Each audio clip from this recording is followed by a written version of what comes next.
परम शांति बापू जी। ये शिव योग के बारे में बताइए कि शिव योग क्या है और शिव योग से ऊपर भी क्या है, ये बताएंगे जरा परम शांति। पहले तो शिव योग का मतलब समझिए। शिव और योग, शिव तीन रूप में होते हैं। शिव निराकारी रूप में होते हैं, शिव आकारी रूप में होते हैं, और शिव के अवतार साकारी रूप में, जैसे शंकर हिमालय में रहते हैं, वो अवतार है। तो शिव निराकारी, जिनको अलग अलग धर्म वाले नूर कहते हैं, गॉड लाइट कहते हैं, पर ब्रह्म कहते हैं, वो परम धाम में रहते हैं निराकारी। और आकारी शिवपुरी में रहते हैं, जो विष्णुपुरी से ऊपर है। और योग माना कनेक्शन, किसी भी से कनेक्शन जोड़ना, योग करना, याद करना, उसको याद करना माना योग। शिव योग माना शिव को याद करना। अब शिव को अलग अलग दो तरह से याद करते हैं।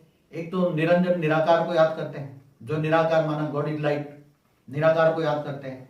और साकारी फॉर्म में, जैसे ज्योतिर्लिंग स्वरूप में याद करते हैं, वैसे ज्योतिर्लिंग का मतलब है ज्योति माना लाइट और लिंग माना आकार। निराकारी रूप में भी याद करते हैं, शंकर के जहां जहां साक्षात्कार हुए 12 ज्योतिर्लिंग के साक्षात्कार रूप में याद करते हैं। योग माना याद। तो शिव को याद करने से, निराकार शिव को याद करने से आत्मा में ताकत, शक्ति आती है। तो आत्मा धीरे धीरे करके परम धाम में चली जाती है। और शिव आकारी को याद करने से शिव धाम में चली जाती है, आकारी रूप में शिवपुरी में चली जाती है, जो विष्णुपुरी से ऊपर है। और साकार अवतारों को याद करने से अवतारों के पास जाती है। शिव योग से आगे है महाशिव योग। तो शिव तो एक ब्रह्मांड का मालिक है। एक ब्रह्मांड माना एक सोलर सिस्टम माना एक ब्रह्मांड। और महाशिव है गैलेक्सी का मालिक, माना खरबों सूर्य का मालिक, खरबों शिवों का मालिक है महाशिव।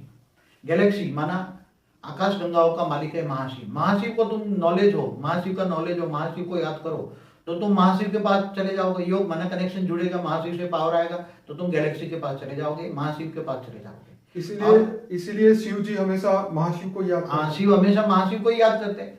महाशिव माना गैलेक्सी भी बनाई कैसे? महाशिव ने सोचा और एक संकल्प किया, निराकार ने, महाशिव ने सोचा और मैं अनंत अनंत बन जाऊं। तो इसने सोचने से अरबों खरबों शिव निराकार पैदा हो गए, तो गैलेक्सी बनी। शिव ने भी ब्रह्मांड बनाया, गैलेक्सी बन गई। ऐसी तरह महाशिव से भी आगे, महाशिव मतलब अरब खरबों शिव का रचयिता है महाशिव। ऐसी तरह खरबों गैलेक्सी है, खरबों गैलेक्सी है यूनिवर्स में। तो यूनिवर्स का मालिक है परम महाशिव। तो परम महाशिव ने सोचा कि मैं एक से अनंत हो जाऊं, तो खरबों महाशिव पैदा हो गए। तो ये परम महाशिव, तुम परम महाशिव को याद करो तो तुम परम महाशिव के पास जाओगे, यूनिवर्स के मालिक बनोगे। और इससे आगे great universe, great great universe माना परम महाशिव, परम परम महाशिव। इससे आगे बहुत है, जैसे मल्टीपल यूनिवर्स को मल्टीवर्स कहते हैं। तो मल्टीवर्स का, यूनिवर्स का मालिक है परम परम परम परम परम महाशिव है। तुम उसका नॉलेज हो, उसको जानते हो, उसको याद करो। योग माना याद करोगे तो उससे पावर आएगी, तो तुम ग्रेट ग्रेट यूनिवर्स से दूर चले जाओगे और ग्रेट ग्रेट यूनिवर्स के मालिक बन जाओगे। तो जिसको तुम याद करोगे, इसको तुम तो जो शिव